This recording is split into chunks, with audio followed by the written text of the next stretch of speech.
Salam sejahtera Malaysia, terima kasih kerana menonton video-video dalam channel ini. Sebelum kita mula, jangan lupa untuk tekan tombol subscribe, share, like dan komen. Let's go! Salam sejahtera dan salam perpaduan. Berita seterusnya bertajuk Mahathir saman Anwar RM100 50 juta ringgit.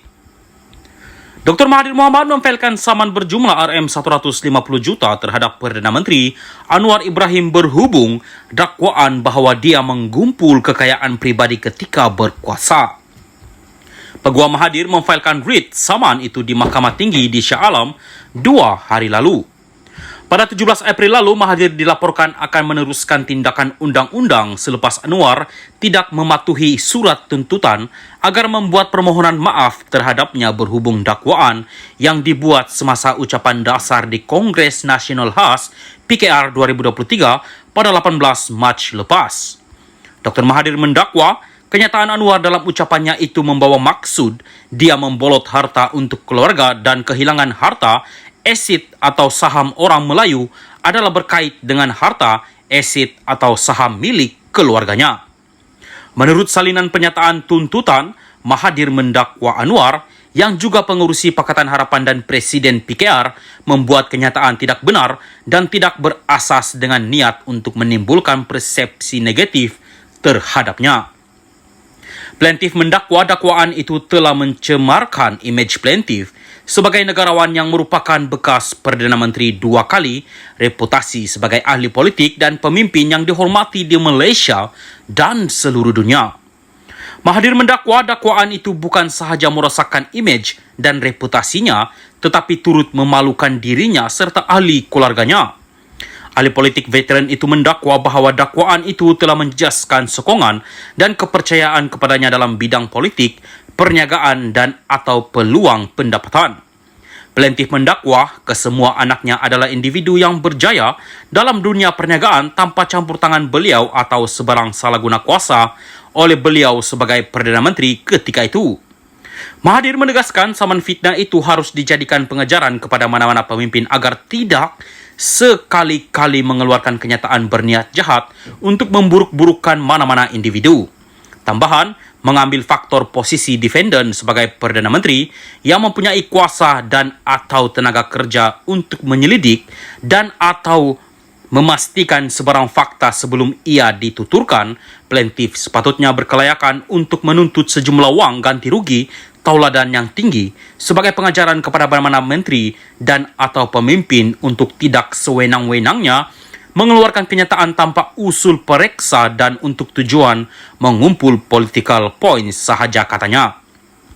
Dalam saman itu, Mahathir menuntut ganti rugi am sebanyak RM50 juta dan ganti rugi tauladan RM100 juta ringgit. Mahathir memohon perintah mahkamah supaya Anwar mengeluarkan permohonan maaf bertulis dan menarik balik dakwaan itu dengan serta-merta. Plaintiff juga menuntut ganti rugi pada kadar 5% setahun dari tarik writ saman difailkan sehingga penyelesaian penuh kos dan apa-apa relief lain yang difikirkan sesuai oleh mahkamah. Saman fitnah itu ditetapkan untuk pengurusan kes di Mahkamah Tinggi di Shah Alam pada 31 Mei ini. Salam sejahtera dan salam perpaduan kepada seluruh rakyat Malaysia. Berita panas hari ini dipetik daripada Sinar Harian bertajuk Pemimpin PAS jumpa Tun Mahathir, tanda tangan proklamasi orang Melayu. Berita penuh. Presiden PAS Tan Sri Abdul Hadi Awang dan beberapa pemimpin parti itu telah menyatakan sokongan terhadap proklamasi orang Melayu yang diasaskan oleh bekas Perdana Menteri Tun Dr. Mahathir Mohamad. Perkara tersebut didedahkan pembantu bekas ahli parlimen Langkawi iaitu Abu Bakar Yahya melalui hantaran di Facebooknya pada Rabu. Menurut Abu Bakar, beberapa pemimpin parti dan juga Abdul Hadi mengadakan pertemuan dan telah pun menandatangani proklamasi berkenaan. Beberapa pemimpin tertinggi PAS yang diketuai Abdul Hadi Awang telah pun menandatangani menyokong proklamasi bangsa Melayu di hadapan Tun Dr. Mahathir Mohamad, katanya pada hantaran tersebut. Turut kelihatan bagi menyatakan sokongan adalah Naib Presiden PAS, Datuk Seri Dr. Ahmad Samsuri, Mokhtar dan Setiausaha Agung PAS, Datuk Seri Taqiyuddin Hasan, selain penolong Setiausaha Agung PAS Pusat, Muhammad Syahir, C. Sulaiman.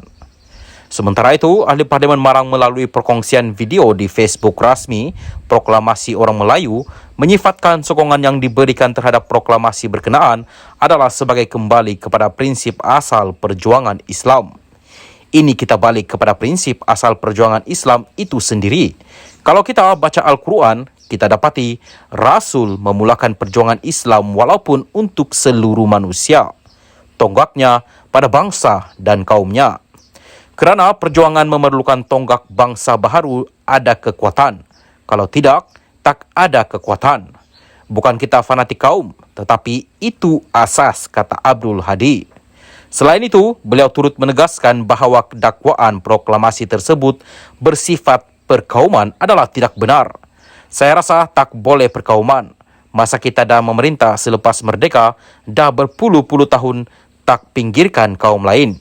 Kita terima hakikat yang ada itu, tetapi mesti menerima realiti Malaysia ini kaum asal dan majoriti orang Melayu saya sokong, katanya.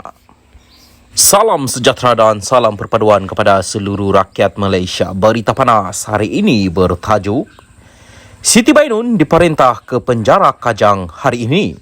Berita penuh, Mahkamah Session di sini pada Rabu memerintahkan pengasas rumah bonda Siti Bainun Razali menjalani hukuman di penjara Kajang serta merta pada Rabu.